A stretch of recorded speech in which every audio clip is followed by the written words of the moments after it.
जिस दिन पापा चले गए, जिंदगी रुक सी गई थी, पर एक बात ने उस बेटी को जिंदा रखा। पापा का सपना। गांव के कोने में एक पुरानी मिट्टी की दीवारों वाली झोपड़ी, जिसमें रहते थे हरिराम और उसकी बेटी नैना। नैना की मां उसके जन्म के कुछ दिन बाद ही चली गई थी। तब से हरिराम ही मां, पापा, दोस्त सब बन गया था। जिंदगी में पैसा नहीं था, पर उन दोनों के साथ में एक छोटी सी दुनिया थी, जिसमें प्यार, केयर और एक दूसरे के लिए सच्चा साथ था। घर में चूल्हा रोज नहीं चलता था। कभी कभी सिर्फ नमक रोटी, कभी सूखी रोटी। पर जब पापा अपनी बेटी को अपने कंधों पर बिठाकर कहानी सुनाता, तो नैना सब दुख भूल जाती। एक रात नैना ने पापा से पूछा, पापा हम कब अच्छे घर में रहेंगे?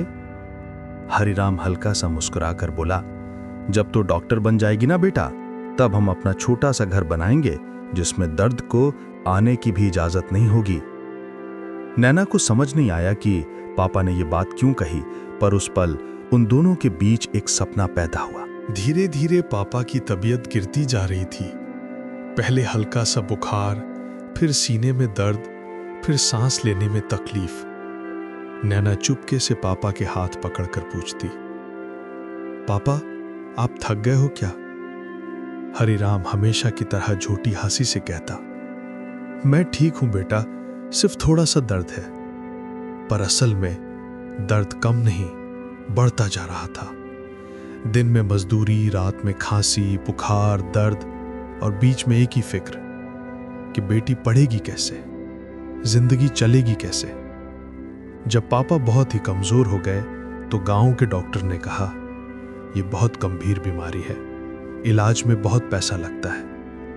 नैना का दिल टूट गया, पर उसने हिम्मत नहीं छोड़ी। घर घर घूमकर लोगों से पैसा मांगा। कभी लोग मदद कर देते, कभी लोग हंसकर कहते, हरिराम और उसकी बेटी, इनकी मदद करके क्या होगा। पर नैना रुकी नहीं। उसके लिए पापा सब कुछ थे। एक रात हरिराम की सांसें बहुत तेज चल रही थीं। नैना ने उसका सर अपनी गोद में रखा।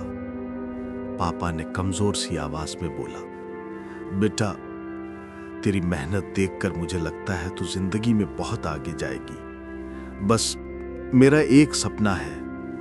नैना आंसू पोंछकर बोली, पापा बोलो ना, मैं पूरा करूंगी।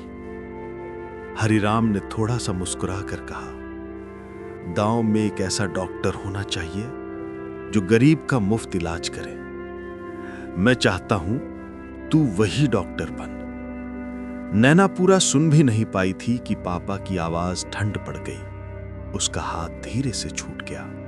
पापा, पापा आंखें खोलो ना। नैना चीखती रही, रोती रही, लेकिन हरिराम हमेशा के लिए सो चुका था। उस पल नैना की सारी दुनिया ठंड हो गई। झोपड़ी खाली हो गई, जिंदगी से रंग छिन गए। लोग कह रहे थे, अब ये लड़की अकेले कैसे जिएगी। पर उन्हें क्या पता, दर्द भी कभी कभी इंसान को लोहा बना देता है। पापा के जाने के बाद नैना पूरी तरह टूट चुकी थी। किसी से बात नहीं करती, लोगों से दूर रहने लगी। बस रात को पापा की डायरी पढ़ना, यही उसका जीना बन गया। एक दिन डायरी के एक पन्ने में लिखा था, एक दिन मेरी बेटी डॉक्टर बनेगी, वो गरीब लोगों के लिए रोशनी बनेगी। नैना डायरी से चिपक कर रोया और उसी रात अपने लिए एक वादा लिखा, पापा आपका सपना अधूरा नहीं रहने दूंगी। वो दर्द को छोड़कर दर्द को ही अपनी ताकत बना गई। नैना ने स्कूल में फिर से एडमिशन लिया। सुबह घरों में बर्तन साफ करती, शाम को चूल्हा जलाती और रात भर पढ़ाई करती। सब लोग हैरान थे, ये लड़की अपनी तकदीर बदल देगी। और एक दिन नैना पूरे डिस्ट्रिक्ट में टॉप हो गई। इस खबर ने पूरे गांव को हिला दिया। न्यूज़ में उसका नाम आया। गरीब लड़की ने जीता डॉक्टर बनने का सपना। गवर्नमेंट ने उसे पूरी स्कॉलरशिप दे दी। मेडिकल कॉलेज में भी वो हमेशा टॉपर रही। प्रोफेसर्स कहते, तुम में वो ताकत है जो बहुत कम डॉक्टर्स में होती है, दर्द को समझने की ताकत। सालों बाद आखिर उसने अपना सपना हासिल कर लिया। डॉक्टर नैना हरिराम, पापा का नाम साथ लगाकर। शायद पापा ये देखकर कहीं रो रहे होंगे। डॉक्टर बनने के कुछ साल बाद नैना ने एक जमीन खरीदी, वही जमीन जहां पापा अक्सर बैठकर सोचा करते थे।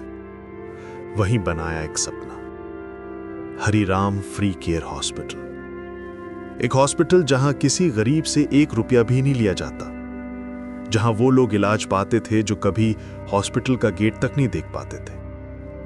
लोग इस हॉस्पिटल को फरिश्तों का घर कहते थे। और हर रोज नैना हॉस्पिटल के बोर्ड को देखकर कहती, पापा, यह हॉस्पिटल मेरे हाथ का काम नहीं, आपके सपने की रोशनी है। एक शाम नैना हॉस्पिटल के टेरेस पर खड़ी थी। नीचे रोशनी, लोगों की दुआएं, बच्चों की हंसी और हवा में एक अजीब सा सुकून।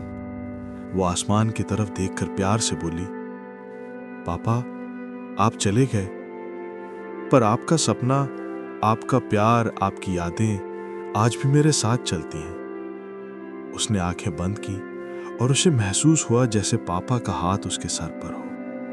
जिंदगी ने उनसे पापा को जरूर छीना, लेकिन पापा का सपना, पापा की रोशनी, पापा का प्यार नैना के दिल में हमेशा के लिए जिंदा रहा। और यही थी उसकी असली जीत।